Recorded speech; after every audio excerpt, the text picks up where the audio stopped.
আমরা ওই জায়গায় দাঁড়ানো, ঠিক এই জায়গায় একটা গুলি করছে। সবির ভাই মানে জাকি দিয়ে গলির ভিতরে ঢুকছে, তো গলির তো বাইরে আবার এদিক দিয়ে দৌড় দিতে দিছিল, এদিক দিয়ে ডাইরেক্ট শুট করছে ওই জায়গায়, মানে 4টা গুলি করছে। এভাবেই বিএনপির অঙ্গ সংগঠন স্বেচ্ছাসেবক দলের নেতা আজিজুর রহমান ওরফে মুসাব্বিরকে গুলি করে হত্যার ঘটনার বর্ণনা দিচ্ছিলেন এক প্রত্যক্ষদর্শী। রাজধানীর তেজগাঁওয়ের তেজতুরি বাজার এলাকায় বিএনপির অঙ্গ সংগঠনের স্বেচ্ছাসেবক দলের নেতাকে গুলি করে হত্যার পর দুই দুর্বৃত্তকে দৌড়ে পালাতে দেখা গেছে। 7 জানুয়ারি বুধবার রাত 8:30টার দিকে রাজধানীর তেজগাঁওয়ের তেজতুরি বাজারের স্টার কাবাবের পেছনের গলিতে এই ঘটনা ঘটে। এই ঘটনার সিসিটিভি ফুটেজ ও তেজগাঁও অঞ্চলের পুলিশের তথ্যানুযায়ী স্টার কাবাবের পাশেই ওই গলিতে দুজনকে গুলি করে দুর্বৃত্তরা। স্বেচ্ছাসেবক দলের নেতা আজিজুর রহমানের পেটে গুলি লেগেছে।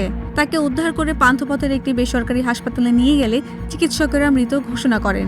মুসাব্বির হত্যার সঙ্গে যারা জড়িত সিসিটিভি ফুটেজ বিশ্লেষণ করে তাদেরকে শনাক্ত করার চেষ্টা চলছে। 8:25 সময় রাজধানীর তেজতুরি বাজার এলাকায় এখানে একটা গুলির ঘটনা ঘটেছে। এই ঘটনায় একজন নিহত হয়েছে আর একজন গুরুতর আহত হয়েছে। এই ঘটনার প্রেক্ষিতে নিহতের স্ত্রী বাদী হয়ে তেজগাঁ থানায় একটি মামলা দায়ের করেছে। এ পর্যন্ত আপডেট রয়েছে।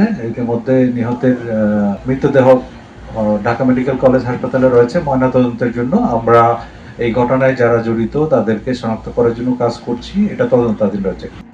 এদিকে স্থানীয় লোকজন বলছে, গতকাল রাতে আজিজুর রহমান, আবু সুফিয়ান সহ কয়েকজন স্টার কাবাবের গলিতে আড্ডা দিচ্ছিলেন। পুলিশ বলছে হত্যাকারীরা ঘটনার আগেই ওই এলাকায় অবস্থান করছিল বলে ধারণা করা হচ্ছে। ঘটনার পর আশেপাশের সিসিটিভি ক্যামেরার ফুটেজ বিশ্লেষণ করে পুলিশ এখন পর্যন্ত দুজন দুর্বৃত্তকে দৌড়ে পালাতে দেখেছে।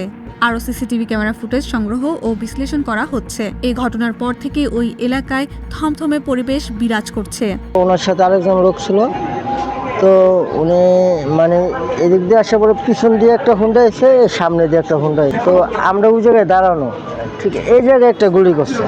মোসাব্বির ভাইয়ের শরীরে লাগে নাই, তো মোসাব্বির ভাই মানে জাকি দিয়ে গলির ভিতরে ঢুকছে, গলির ভিতরে জায়গা নেই, তো গলির ভিতরে জায়গা নেই দেখে গলির তো বাইরে আবার এদিক দিয়ে দৌড় দিতে দিছিল, এদিক দিয়ে ডাইরেক্ট শুট করছে এই জায়গায়, মানে 4টা গুলি করছে। গুলি করার পরে সাথে সাথে ওনারা মানে সেকেন্ডের ভিতরে ওনারা উদয় হয়ে গেছে। তো মানে দৌড়াদৌড়ি করতে আছে দে মানুষ করতেন শুনি যে গুলি করছে।